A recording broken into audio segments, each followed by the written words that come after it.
Oh, look at that. What's that? Soap. Soap. Hello. No, Hong Kong. 你好 你好. Oh. 飯間禮物叫佢見舒服 禮物啊? 舒服 禮物. Is it 禮物? 舒服 舒服. It does smell good. All right, thank you. Bye bye. Somewhere on the scene, it got a little longer, so it seems. I burned out, so to speak. Now come a little closer. I feel a little light in the light track. I felt a bit of bad, but I came back. There's still a little light in the light track. There's still a bit of good, so good. And I know just what to say. Well, another my favorite place here, the Covent Garden. And of course I'm not going to the market because that has become just a little bit too touristy, and I'd like to go just a little bit off course. So I'm heading towards News Yard, where I'm going to meet my client a little bit later for a photo shoot. Once again, before I do anything, I always like to scout out the location, even though I know the location quite well. But as you know, things always changes. That could be construction, there could be some temporary event, something could be going on that never ever listed on the website. So you just have to go there just a little bit early, just to check out the area, and then you find out later. Well, that's interesting. Look at the blue bubble machines. Whoa, look at that. Certainly getting some people excited.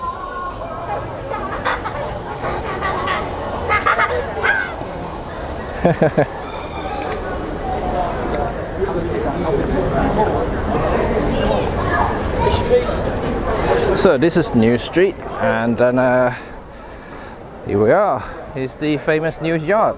It's actually very, very tiny, and then you don't know much about it, but here it is. A lot of tourists actually do come here just to walk past it, really. And it's really funny because it's actually a very, very small place, as you will see in a minute. And then there you go. So this is it. Can you see? Loads of people here taking photos, and then it's pretty amazing. So this is it. This is the wide view of News Yard. As you can see, it's lovely and colorful here. Lots of people, but that's what you have to deal with when you are at a location shoot. So I'm going to use an ultra wide, probably use a 7-14 pro lens, just to squeeze in everything into the frame. And location, I'll use a slightly tighter lens, you know, including some of these lovely plants here, and see how it goes. So this is what I'm aiming later on today. And the shoot is only quite short, so I don't have to wander too far. I might just shoot around here for a little bit and then head home afterward. So that's just good. Hopefully you like this area. Oh, okay. Well, welcome to my latest 101, and today's topic, you probably know by now, but kind of guessing from the title itself, and it's all about lenses. And well, not about lenses. I don't talk about a specific lens or anything that I'm using at the moment. It's more about whether you should invest in the lens or the body first. Well, because I get asked a lot of the time about why you should be spending all your hard-earned cash on the lens instead of the body. I'm going to give you 3 reasons. God, I'm sweating. It's quite warm today. It's about 25. Summer is definitely here. That's no joke. I don't mind winter. I'm not a big fan of summer. I know the sun is always there, but let me know what you guys think. Do you prefer summer or you prefer winter? I'm personally a winter guy, and yeah, much prefer the coolness of that instead of the hot and sweaty and stickiness of, you know, the summer days. And also my computer overheats a lot during the summer. You know, as you know, in the UK we don't have air conditioning, so that could be a big problem, especially when you're working pro, and you're most likely your computers are going to overheat if you're working locations and or from home, which most of our creators do. So so that's going to be a awkward situation when you actually get into that heat So that's why I much prefer a winter time. Anyway, let's get back to what we were talking about. Point number one, image quality. Well, of course, you have to consider this basically. You know, a lot of people may misunderstood about, you know, having the ultimate camera can give you the ultimate image quality, but the fact is, yes, I can understand the confusion there because of, you know, for better body you have better sensor, you may have a better dynamic range, high resolution and so forth, you know, but the lens is what gives you that sharpness. The lens is what gives you the resolution, to be honest. You know, you have to understand that part of it until your sensor actually out-resolve what the lens can give. So that will be different. But you know, that we talk about really high-end, ultra high resolution megapixel stuff and like medium format cameras and things like that. But to be quite honest, most of today's lenses, you know, especially the top pro lenses, the premium lenses, you know, they are designed to out-resolve whatever they have at this moment in time, you know. And so for Micro Four Thirds, for instance, you know, like most of them are 20 megapixels, and then all the lenses are designed possibly between 24 to 26 megapixels. So they're looking ahead always, you know, like they're always kind of designed to the way that, you know, it will have a little bit of future proofness, you know. And then so that's why, you know, you should really considering getting a better lens just for that extra performance. I understand, you know, from the performance standpoint, the digital sensors, or even when you're shooting film, you know, the negative, the grain size does play a part, but ultimately it's still the lens, and the lens also affect the autofocus area, you know, the rendering of the whole image. So, you know, it is very, very important to understand that. Second point, investment. Well, to be honest, everything depreciates these days unless you are a collector getting a collector edition or limited edition lenses. And also, if you do so, if you want to keep the values or hoping it will appreciate, do not open it or use it. You know, like yeah, it's not the way to do it. If you're a photographer, if you shoot your you know, every single day, if you use your lenses and equipment, yeah.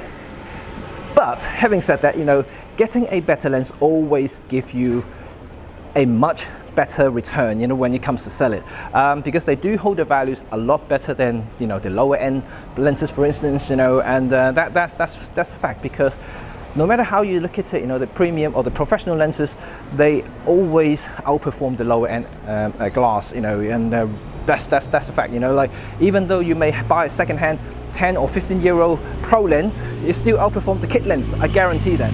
So you just have to make sure that you understand that, and then hopefully, you know, you are not going to lose too much when it comes to sell it or upgrading for a future model. So yeah, money matters. Oh, look at that. What's that?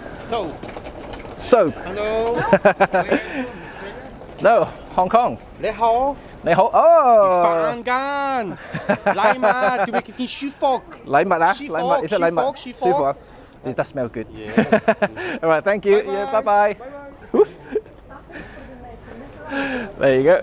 And then so, oh, that smells good though.